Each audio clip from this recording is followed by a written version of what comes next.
This is the story of the year in 1977 in both the Detroit Free Press and the Detroit News. The murders of these 4 children were the story of the year.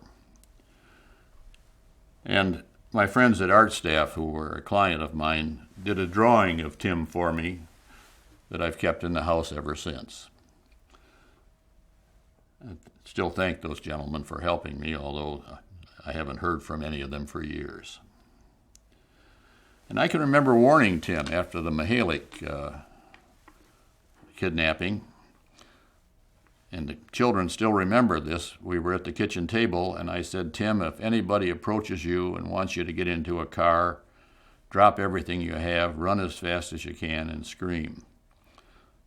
Apparently he didn't follow that, but I knew that at that time, after the 3rd murder, that possibility existed, and never believed it would happen to my family.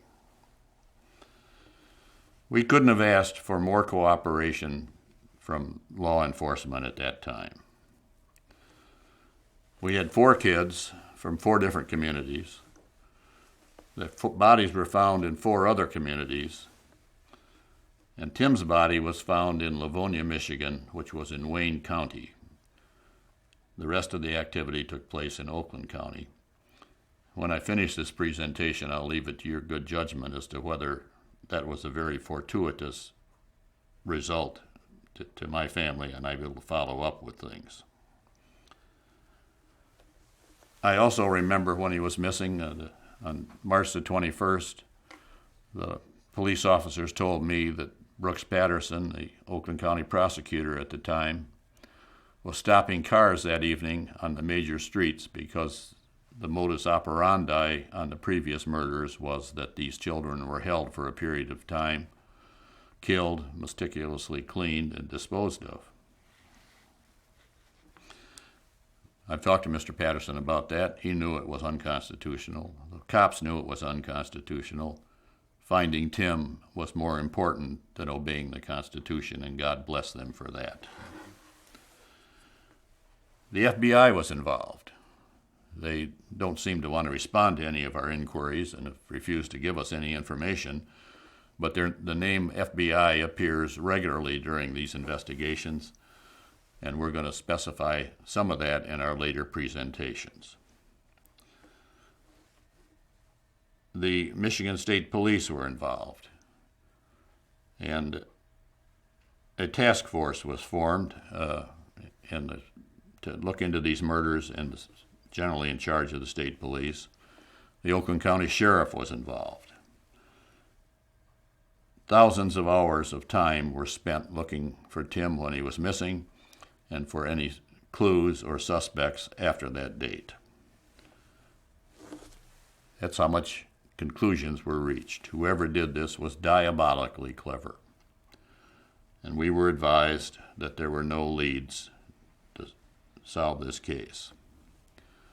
I also found out after we got interested in the case that a federal grant of several $100,000 was allocated to this search, and I was advised that was the biggest grant ever granted for that purpose in the whole country.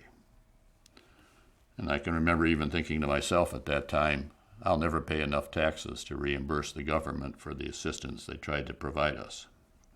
And I think that's still true today.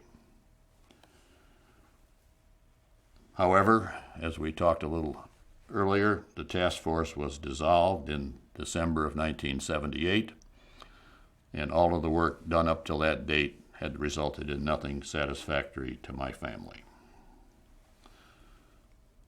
And now we're going to cover the period, as I told you, from December of 78 to July of 2006, a period of almost 30 years. Occasionally I would get a call from the law enforcement agencies asking if my family was familiar with a certain name. I just assumed they were pedophiles who had been picked up, and they wanted to check out if Timmy might have known them. Most of those calls came from Jerry Tobias of the Bloomfield Township Police Department, but I did receive calls from several other police officers. But those names never meant anything to me. Marion and I had decided that we now had 3 teenagers to raise, and it was more important that we attend to that and let the police do their work. And time went by. And the mind works in funny ways. Sometimes it allows you to put to the back of your mind adverse things. And I had reached the point in 2006 where I would go for a considerable period of time without thinking about Tim, but I never forgot him. Somebody called the house 3 or 4 times in the evening to ask to speak to Tim. I think it was a young boy.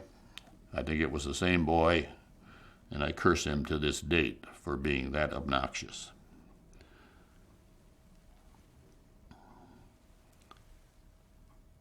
Don Stutt, now the chief of police in Birmingham, and as a young officer spent 12 hours a day at my house and has followed this case ever since.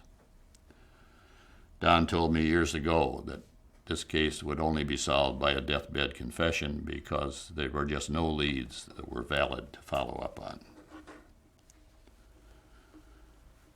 Then in early 2005, we received word that the task force was being reactivated, that they had some new leads, that some new technology was available, presumably the DNA technology, to help solve the case. And there was a public announcement of that, and I attended that. There were representatives present of the Michigan State Police, the Oakland County Sheriff. I know from the communities of Ferndale, Berkeley, and Birmingham, and there were police officers from, I think, other jurisdictions that I was not familiar with, but I do remember talking with those individuals. And we were extremely pleased that the task force had been reactivated. During this period of time, it seemed on 5-year anniversary dates, the TV stations would come up with a special about the case and conclude that, of course, nothing had happened on the case. So we went for almost 30 years without any positive actions that the case was any place close to being solved, and we're very disappointed, of course, with those results. And then one of the most fortuitous things that could happen came about, and I'm going to have Kathy and Chris tell you about that.